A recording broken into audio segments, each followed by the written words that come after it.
মা, আমি নিজের হাতে তোমার জন্য নোলক বানিয়েছি, গলায় পরিয়ে দেবগু। কি বানিয়েছিস? আমি অবাক হয়ে দেখলাম ছেলে, এই ঘটনার পর আমাদের পারিবারিক জীবনে অনেক পরিবর্তন এসেছে। আমরা এখন আরও সচেতন। রিয়াদের বন্ধুবান্ধবদের সাথেও আমাদের যোগাযোগ বেড়েছে।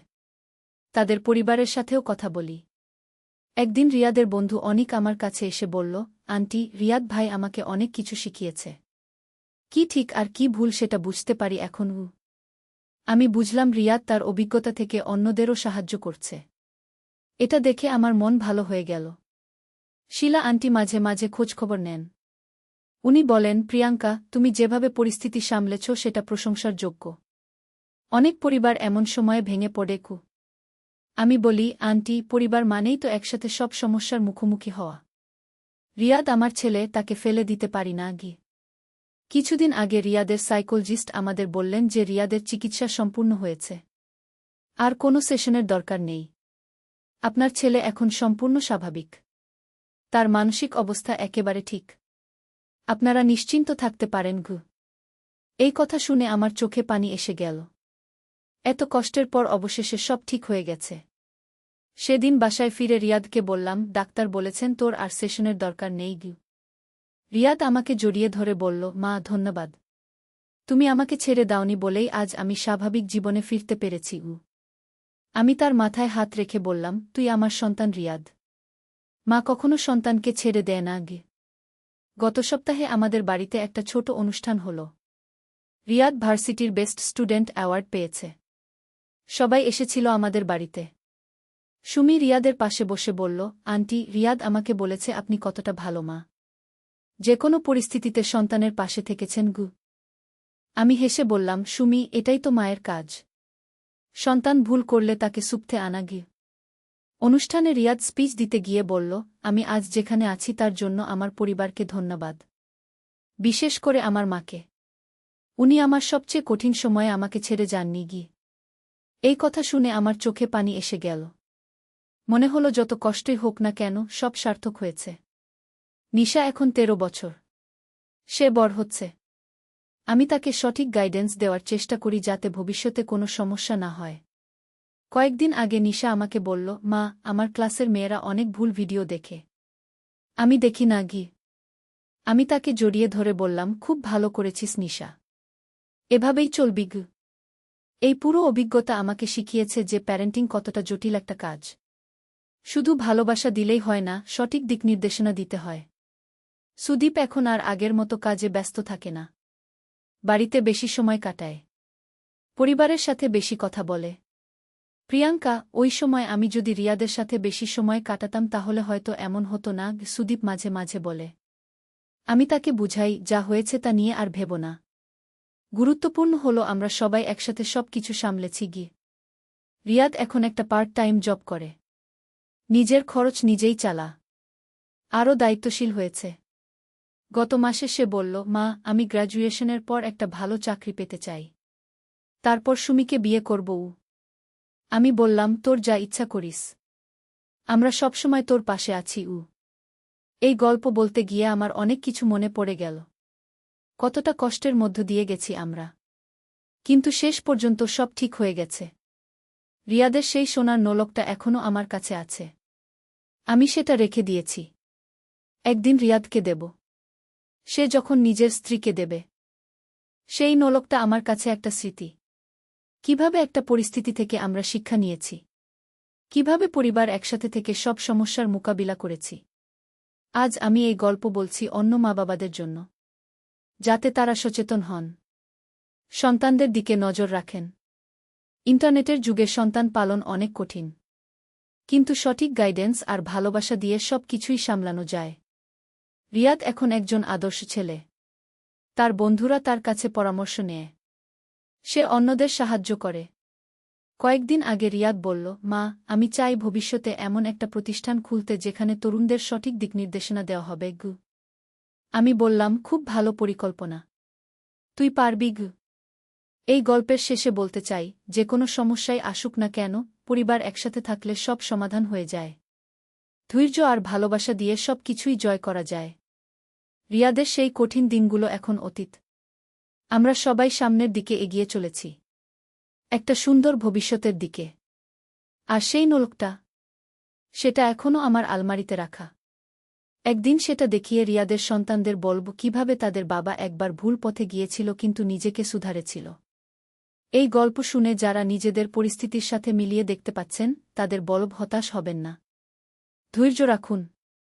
সঠিক চিকিৎসা আর ভালোবাসা দিয়ে সব সমস্যার সমাধান সম্ভব।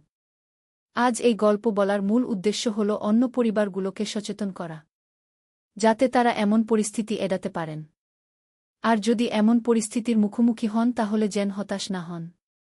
রিয়াদ এখন আমার গর্ব। যে ছেলেটা একসময় আমার কষ্টের কারণ ছিল সেই ছেলেটাই এখন আমার সবচেয়ে বড় সহায়তা। জীবনটা এমনই, কষ্টের পর আনন্দ আসে।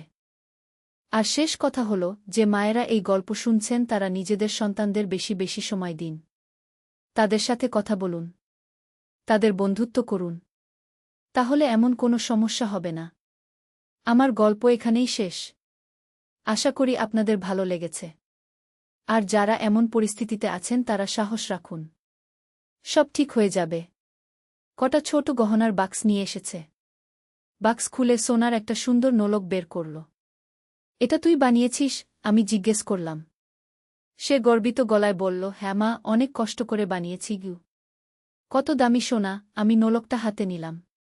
সে বলল, এটা শুধু সোনা নয় মা, এর মধ্যে আমার ভালোবাসা মিশে আছে। আমি হাসলাম।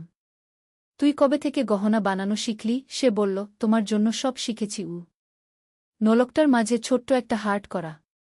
এই হার্টের মানে কি? আমি জিজ্ঞেস করলাম। সে আমার পিছনে দাঁড়িয়ে বলল, এটা আমার হার্ট, যেটা শুধু তোমার জন্য বিট করে। আমার গলায় নোলকটা পরিয়ে দিতে গিয়ে সে কানের কাছে ফিসফিস করে বলল, মা, এই নোলক পরে তুমি আমার স্ত্রী হয়ে থাকো গু।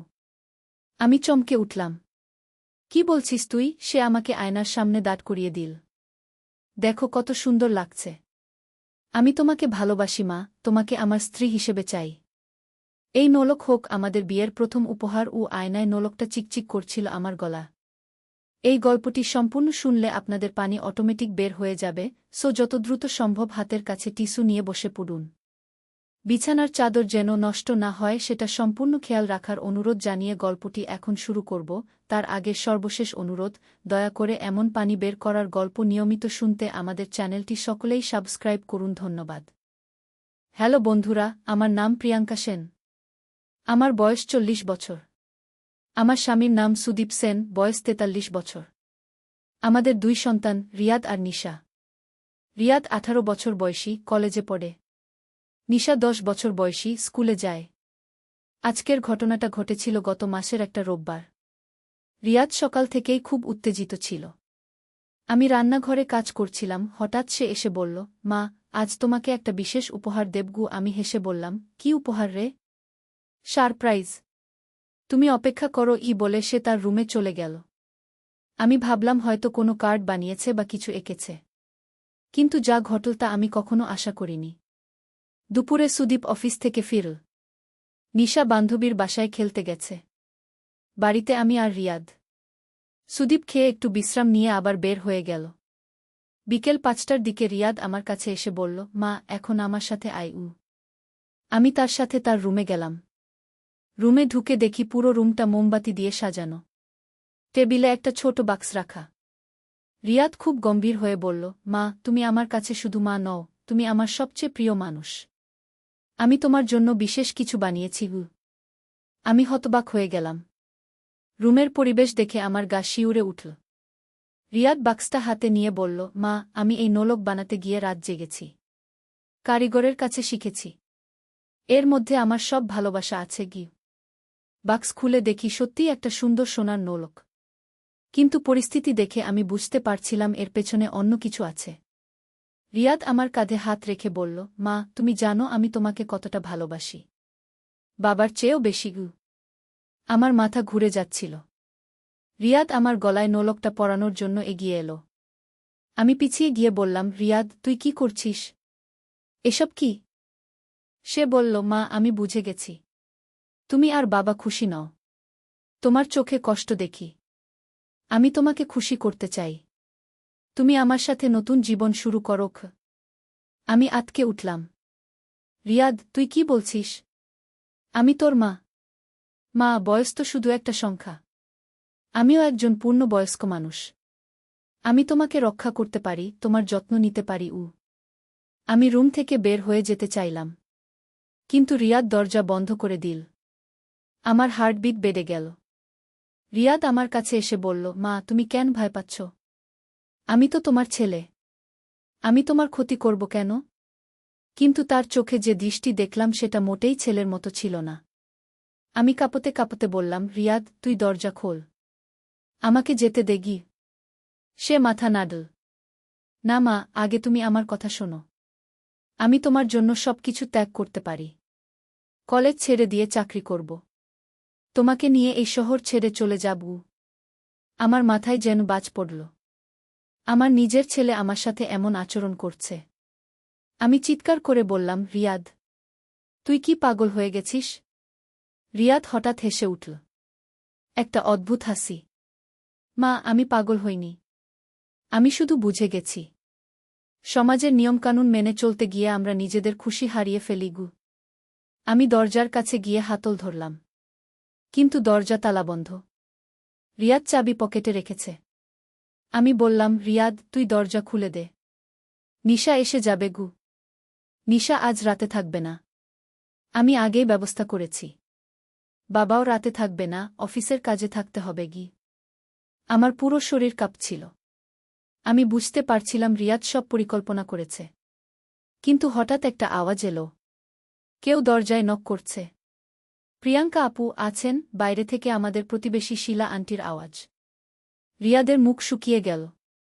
আমি চিৎকার করে বললাম, শীলা আন্টি, আমি এখানে আছি। শীলা আন্টি বললেন, দরজা কেন বন্ধ? আমি আপনার সাথে কথা বলতে এসেছি। রিয়াদ আমার মুখে হাত চাপা দিয়ে বলল, চুপ থাকো মা। উনি চলে যাবেন গে। কিন্তু শীলা আন্টি যাননি। উনি আবার দরজায় জোরে নক করলেন। প্রিয়াঙ্কা, আমি জানি তুমি ভিতরে আছো। দরজা খোলো। রিয়াদ বাধ্য হয়ে দরজা খুল।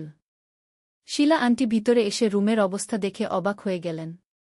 মোমবাতি, রোমান্টিক সেটআপ দেখে উনি কিছু বুঝে গেলেন। কি হচ্ছে এখানে? শীলা আন্টি কড়া গলায় জিজ্ঞেস করলেন। রিয়াদ বলল, কিছু না আন্টি, আমি মায়ের জন্য একটা সারপ্রাইজ করেছিলাম। শীলা আন্টি আমার দিকে তাকালেন। আমার মুখ দেখেই উনি বুঝতে পারলেন কিছু একটা গল্দ আছে। উনি বললেন, প্রিয়াঙ্কা, তুমি আমার সাথে একটু এসো। তোমার সাথে জরুরি কথা আছে। আমি দ্রুত শীলা আন্টির সাথে বের হয়ে এলাম। উনার বাসায় গিয়ে আমি সব বললাম। শীলা আন্টি শুনে হতভম্ব হয়ে গেলেন। এটা তো খুবই গুরুতর ব্যাপার প্রিয়াঙ্কা। রিয়াদের মানসিক চিকিৎসা দরকার। আমি কাঁদতে কাঁদতে বললাম, আন্টি, আমি কি করব? সুদীপকে বললে উনি পাগল হয়ে যাবেন। শীলা আন্টি বললেন, তোমার স্বামীকে বলতেই হবে। এই বিষয় লুকিয়ে রাখা যাবে না।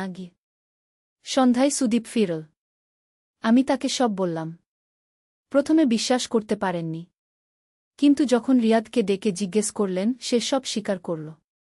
সুদীপ রেগে গিয়ে রিয়াদকে থাপ্পড় মারলেন। তুই কি করেছিস? তোর মায়ের সাথে এমন আচরণ? রিয়াদ বলল, বাবা, আমি কিছু ভুল করিনি। আমি শুধু মাকে ভালোবাসি। ভালোবাসা মানে এটা নয় রিয়াদ। তুই পাগল হয়ে গেছিস।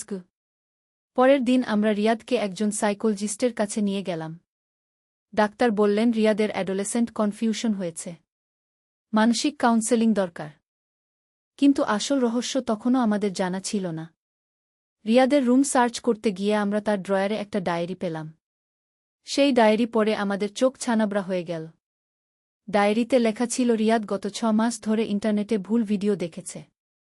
সেই সব ভিডিওর প্রভাবে তার মনে বিকৃত চিন্তা এসেছে।